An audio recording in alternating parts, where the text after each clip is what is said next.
जोपर्यंत देवाचं दर्शन घेत नाही तोपर्यंत वारी झाली असं म्हणत नाही. आणि देवाच्या दर्शनाकरता आम्ही रांगेत लागलो. देवाच्या दर्शनाकरता रांगेत उभे राहिलो. करता करता 25-30 तास निघून गेले. आपण देवाच्या मंदिरामध्ये प्रवेश केला. गरुड खांबाला आलिंगन दिलं. अजून थोडंसं पुढे चालत गेलो. वेदांचं दर्शन घेतलं. उपवरायांच्या पादुकांचं दर्शन घेतलं. थोडंसं डाव्या बाजूला सरकलो आणि तिथून देव दिसायची सुरुवात झाली. एक 5-10 पावलांवर तिथून देव आपल्याला दिसायची सुरुवात झाली. एक पाऊल पुढं असं पुढं टाकत देवाचं स्वरूप पाहत आपण देवापर्यंत पोहोचलो. पण तिथं जाईपर्यंत आपल्याला देवाचं अख्खं स्वरूप दिसत असतं. ही तशा पद्धतीची प्रणाली आहे. ते मधलं 10 पावलाचं अंतर कशा करता ठेवलेलं असतं. आपण प्रत्येक पाऊल टाकत देवाच्या एक अवयवाचं दर्शन घेत पुढे गेलो पाहिजे.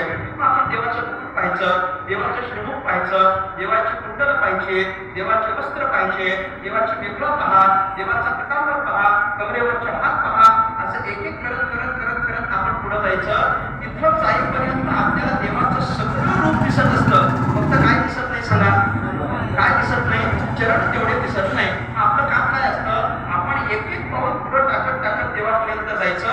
तिथं जाईपर्यंत देवाचं पूर्ण स्वरूप पाहायचं. आपली वेळ आली की बोललेल्या चरणाचं दर्शन घ्यायचं आणि आपण बाहेर यायचं असं म्हणायचं नाही. फक्त चरणाचं दर्शन घ्यायचं. बाहेर आपोआप येतो. बाहेर यायला काही कष्ट करायला लागत नाही. तुम्ही फक्त असं खाली वाकायचं. खाली वाकलो की वर उठायच्या तुमच्या हाताला धरून त्यांनी बाहेर काढलेलंच असतं. पण आपण तिथं काय करायचंय? ते देवाच्या संपूर्ण स्वरूपाचं दर्शन घेत पुढे गेलं पाहिजे. आणि देवाचं असं देवाच्या रूपाचं आपण दर्शन घेतलं की परत माघारी येत असताना पण आपण उलट्या पावलाने येतो. आणि उलट्या पावलाने येत असताना पण आपण देवाला नक्की पाहतो. जोपर्यंत शक्य आहे तोपर्यंत आपण देवाला पाहतच राहावं असं वाटतं. आणि दर्शन होऊन बाहेर पडलो, कुणीतरी एखादा माणूस आपल्याला भेटला की आपण त्याला आनंदाने सांगतो आमचं दर्शन झालं, खूप सुंदर झालं, छान झालं. अशा पद्धतीचा आनंदाचा अनुभव आम्ही सांगतो. म्हणजे आपल्यासारख्या सर्वसामान्याला जरी आपण विचारलं की बाबा दर्शनाचा अनुभव काय आहे, तर आम्ही सगळे तेच सांगू की देवाच्या दर्शनाचा अनुभव काय आहे? आनंद. दुसरा कुठला अनुभव नाही. विठ्ठला विठ्ठला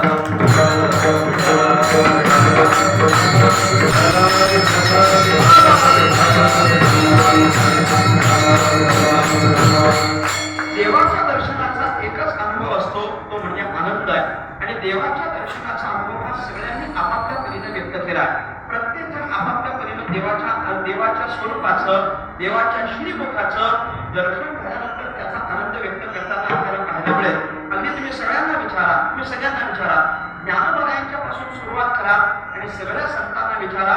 प्रत्येकानं आपला अनुभव देवाच्या संबंधाने सांगितलेला पाहायला मिळेल. ज्ञानोदयांना जर तुम्ही विचारलं की बाबा अनुभव काय आहे, भगवान परमात्म्याला पाहिल्यानंतरचा तुमचा अनुभव काय आहे, असं जर तुम्ही ज्ञानोदयांना विचारलं, लक्ष देऊ नये का? ज्ञानोदयांना जर तुम्ही विचारलं की भगवंताच्या दर्शनाचा अनुभव काय आहे, तर ज्ञानोदय आपल्याला काय अनुभव सांगतात? ज्ञानेश्वर महाराज आपल्याला अनुभव सांगतात. रूप पाहतालोचनी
सगळ्यांचे अनुभव पहा आपण ते एक अनुभव पाहिले की नाही.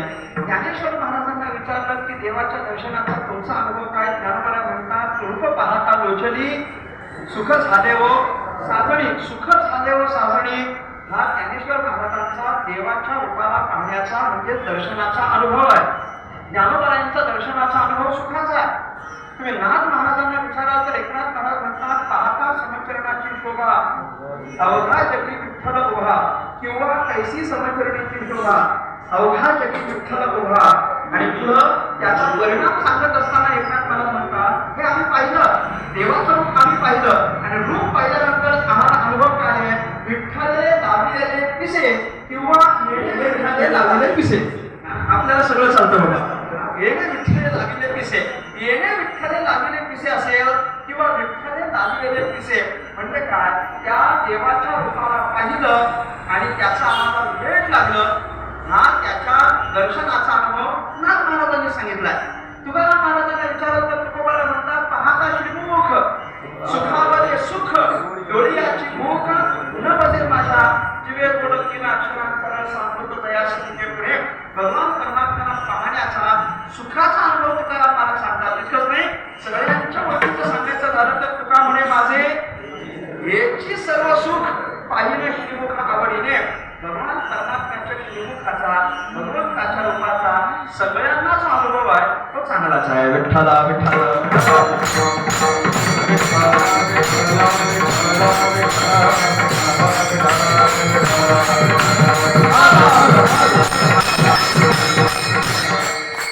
काय अनुभव आहे. देवाचं दर्शन घेतल्यानंतर अनुभव काय आहे. देवाच्या दर्शनाचा काय परिणाम होतो सांगत असताना भागवतकारांनी सांगितलंय दर्शनीयतम शांतम मनोनयन वर्धनम. काल आपण पाहिलंय आमची तेवढीच कथा आम्ही तुमची ऐकली आहे. त्या कथेमध्ये आपण काय चिंतन ऐकलंय.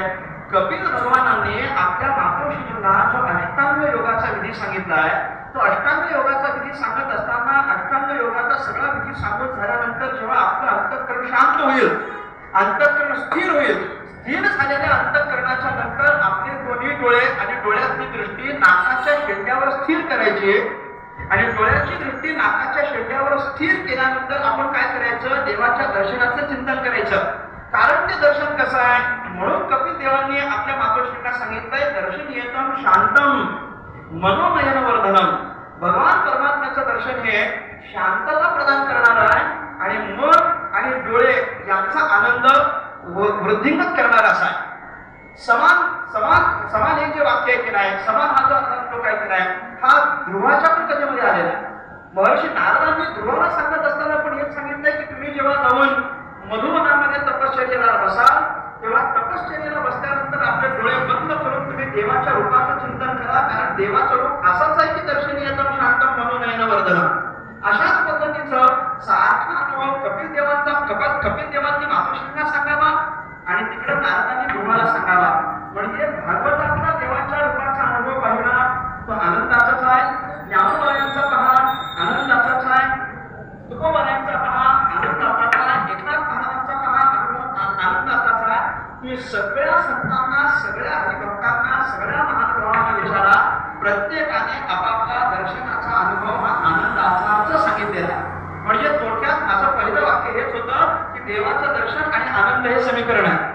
मी एका वाक्याला धरून तुम्हाला सांगत होतो देवाचं दर्शन आणि आनंद हे समीकरण आहे.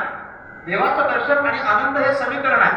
मला कधी कधी असं वाटतं की देवाच्या दर्शनाने आपल्याला आनंद होत असेल तर आपण पण त्याचेच अंश होत की नाही. आपण पण त्याचेच अंश होत की नाही. त्याने स्वतः ममन अंश सांगावत की नाही. मग आपण जर त्याचेच अंश असतो तर आपल्याला पण लोक भेटल्यानंतर लोकांना आपण भेटल्यानंतर काय झालं पाहिजे. मी अत्यंत मनपूर्वक सांगत असतो की आपला चेहरा इतका प्रसन्न असला पाहिजे की समोरच्याला आपल्याला भेटून आनंद झाला पाहिजे. म्हणजे इतकं तरी त्याला असं वाटलं पाहिजे की बाबा बरं झालं हे भेटले आता आपली कामं होतील. म्हणजे आपला चेहरा बघून घेतलेला फाईल दोन माणूस घरी नाही गेला पाहिजे. ह्याचं तोंड बघितलं आता काम होणारच नाही इतकी पण गॅरंटी नसली पाहिजे. आपण टवटवीत राहिलं पाहिजे प्रसन्न राहिलं पाहिजे. मराठीत सांगतो फ्रेश राहिलं पाहिजे अगदी फ्रेश. इथं कीर्तनात तर सगळ्यांनी टवटवीतच राहिलं पाहिजे. कीर्तनातला श्रोता हा प्रसन्न असला पाहिजे. माझा नेहमी आग्रह असतो कीर्तनातला श्रोता टवटवीत पाहिजे कमीत कमी पुढचा तरी. थोडीशी ऍडजस्ट करून तीर्थाचार लोक आपण सगळे